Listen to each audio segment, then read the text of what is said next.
An arrogant millionaire decided to mock a poor homeless man. So he bought a worthless, lame horse and gave it to him in front of everyone to laugh at his misery. But what happened next turned the mockery into a profound lesson that changed the entire course of the story. Before watching the video, I invite you to subscribe to my channel and click the bell button to receive all my content. The beggar's name was Samuel, a pale-faced man who dragged behind him a rusty cart filled with bottles and cartons. No one paid any attention to him or greeted him. On market day morning, he sat in his usual corner behind an old abandoned kiosk, watching people, women carrying fruit, men in elegant suits, children running around, a world passing him by. That day was different.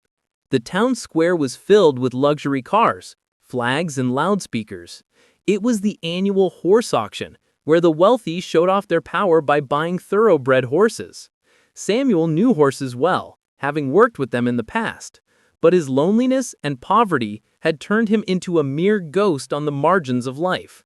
As he watched a wealthy young man named Arnaldo with his friends, he smiled sarcastically when he saw him. And then a cruel idea occurred to him: to buy the worst horse at the auction and give it as a gift to that miserable man. He offered 100 pesos for a weak, lame horse with a blind eye and matted hair to be delivered to Samuel. The arena froze for a moment, then exploded with laughter and mockery. An assistant approached with the reins, while Samuel remained still, looking into the horse's eyes and seeing in them the same brokenness he had experienced. He slowly got up, slowly took the reins in his tired hands, and gently stroked the animal's neck. Amidst the laughter of the crowd, he whispered to it, "We don't know where we're going, but we won't be alone anymore." He slowly left the square, dragging his feet, the horse's staggering steps behind him. The laughter and mockery remained, but his heart was not angry, but rather saddened by the old feeling of humiliation. He walked through the dark alleys lined with dilapidated houses and hungry dogs, until he reached an empty lot surrounded by rusty wire and the remains of an old barn. There he stopped and looked at the horse and said, "Here you will be safe." For the audience, it was just a cruel joke to make the rich laugh, but for Emil, it was the beginning of a new era. He found in that rejected horse a reflection of himself, and decided to give it what no one had given him: a chance. Samuel let go of the reins and began to clear the rubble with his hands until he found a small corner with intact roof. He spread some worn blankets that he had collected from the streets and made them into a bed for the horse. The animal did not move at first. Samuel went to a nearby container, brought a bucket of rusty water, and offered it to the horse. The horse drank slowly while Samuel sat beside it, watching it and saying in a low voice, "They gave you, as they gave me, life, cruelty, and mockery. I don't blame you if you don't trust anyone." Night fell, and the village was still lit up in the distance, while that corner was immersed in a thick silence broken only by the horse's breathing. He closed his eyes for a moment, lost in memories of his family, whom he had lost, his son's hand, his wife's voice, and his life.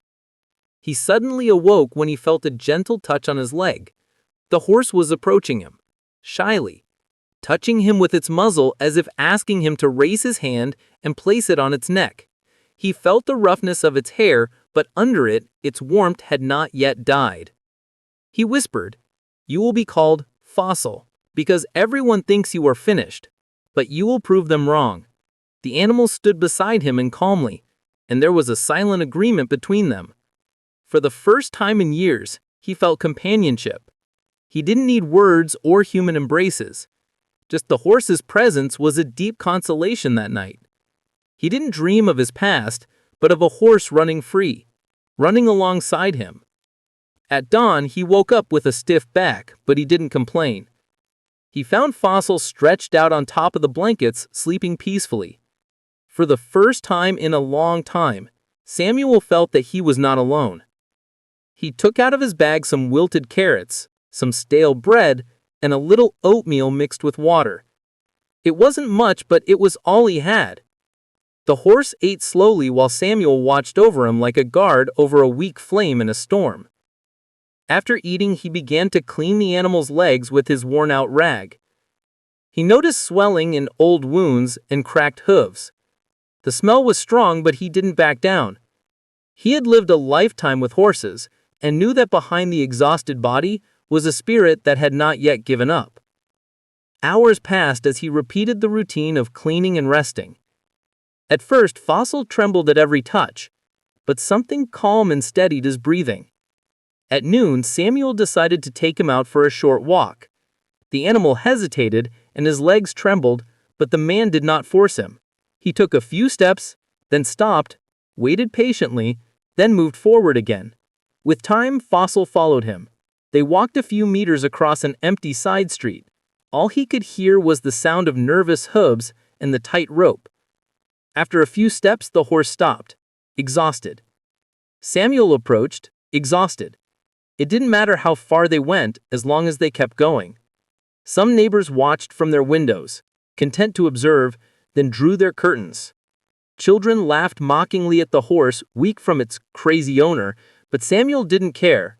He had learned that mockery no longer hurt him, but rather made him stronger. He returned to the abandoned barn. He gave water to Fossil, then sat beside him. The animal lay down near him, and it was as if they shared the same fate.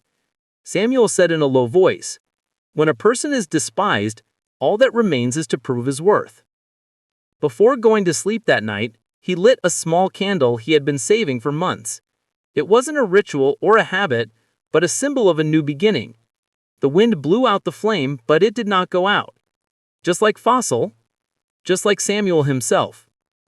With the dawn of another morning, the air was gray and silent. He got up slowly and looked for the horse with his eyes. He found him lying on the blankets. He approached and placed his hand on its slightly warm neck and said, "Good morning, my friend. We are still here." He took his broken brush and began to gently comb its tangled hair, as if it were a language they shared. As he worked, he whispered, "They gave me you.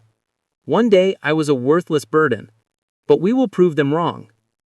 The name Fossil came to Samuel's mind without thinking. He didn't choose it because it was old or broken, but because it was like a fossil that remained as evidence that something great once existed and has not completely disappeared. He smiled half a smile and said, "I will name you that because you are still here, even though everyone thinks you are worthless." The horse raised its head slightly as if responding, and there was a glimmer in its eyes, but they were no longer empty. Samuel spent his day tidying up the dilapidated barn. He cleared away the rubble, repaired some holes with worn-out plastic, and organized what he had. These were not just small tasks, but a declaration that he was still capable of building.